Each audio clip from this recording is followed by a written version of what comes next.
Hi everybody, this is Neutro from the QC Gaming Network. Today we are going to be looking at the Chakram Demon Hunter build for Season 5, Patch 2.4. In this video I will be going over the essentials to make this build work. As of today, it is the build that I enjoyed playing the most on my Demon Hunter. With this build, you should be able to clear Greater Rifts level 70 and up with relative ease.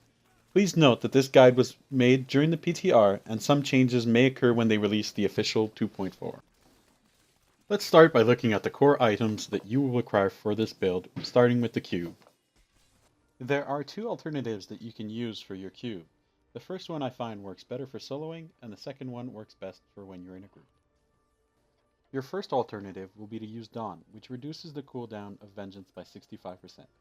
This will allow you to have Vengeance up all the time if you have a certain cooldown reduction threshold. The second item, Visage of Goons, will give you the Dark Heart rune, which reduces the damage taken by 50% when Vengeance is active. The last item you'll be using is Unity, which will split the damage between all the wearers of this item. Your second alternative is to use Aquila Caress. This will reduce all damage taken while above 90% Hatred. The second item you'll be using is Obsidian Ring of the Zodiac. Obsidian Ring of the Zodiac reduces the cooldown of your skills by 1 second when you hit with a resource spinning it. So whenever you hit someone with your Chakram, it's going to reduce your cooldowns. The last item you're going to be using is Spine of the Seething Hatred. I think this is probably the most important item, as it will generate 4 hatred whenever you use Chakram. This will allow you to be at 100% hatred all the time. It's really up to you to decide what you're going to put in your cube. I suggest you put whatever you find first when the season starts. Alright guys, now that we're done with the cube, let's look at the actual pieces of gear that you're going to require for this build. For weapons, you will require the Sword of Ill Will, which is a new legendary that was added in patch 2.4. This will increase the damage your Chakram deals by 1% for each point of hatred you have. For your quiver, you'll be using the Bombardier's Rucksack. This will allow you to have 2 additional sentry, which will be very important for your build. For the rest of your gear, you're going to need the full set of the Embodiment of the Marauder. The 2 set will allow you to have all companions. The 4 set will increase the damage your sentries deal by 300%, and will allow your sentries to cast Chakram when you do. The 6 set, which is the most important, will increase your damage by 600% for every active sentry. This is why the Bombardier's Rucksack was so important. For rings and amulets, you're going to be using the Endless Walk set and Convention of the Element. The Endless Walk, while moving, reduces the damage taken by up to 50%, and while standing still, increases your damage dealt by up to 100%. Convention of the Elements increases your damage with a single element for 4 seconds by 160%. This effect rotates through the elements.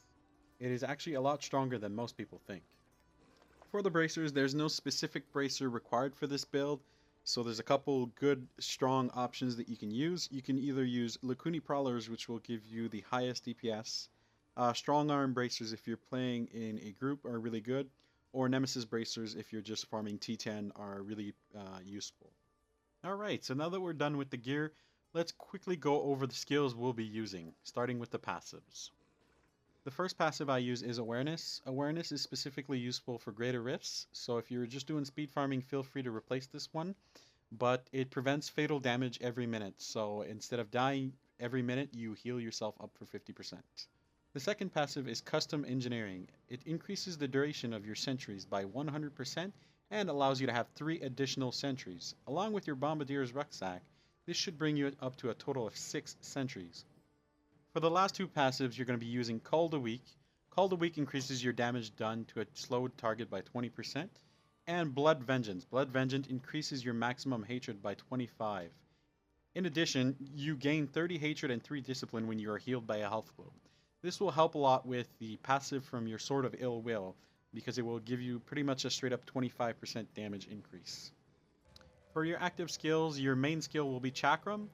I personally use it with Razor Discs. There are a couple other runes that work okay. I personally like this one best because it's physical damage. The second skill you're going to be using is Sentry. Sentry will be very useful for slowing down mobs, and will also, with your 6-piece set, increase your damage by 600% for every active sentry. The third skill you're going to be using is Vengeance, with either Seethe or Dark Heart as your rune, depending on what items you chose in your cube. If you're using the first alternative for cube items, you will require Vengeance in order to keep your hatred up. Vengeance is an all-around amazing skill. It will increase the damage you deal, reduce the damage you take, and will generate hatred if you have the Seethe rune. The fourth skill you're going to be using is Companion. Companion is pretty straightforward. I mainly use it for the active damage buff it will give you. You can use any rune you'd like. The 2-set bonus from your armor will allow you to have all of the companions at once. The last two skills you're going to be using is Vault with the Tumble rune and Preparation with the Focused Mind rune. The Vault will be used mainly for movement, and Preparation will be used to recharge the Discipline Vault uses. So that's pretty much it for this guide. If you like this video, please remember to subscribe and thumbs us up, guys. If you have any questions or any concerns or any comments that you want to post, just please feel free to post them in the comment section below.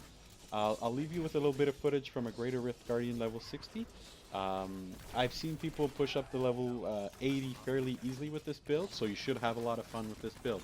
So thanks for watching, guys, and see you next time.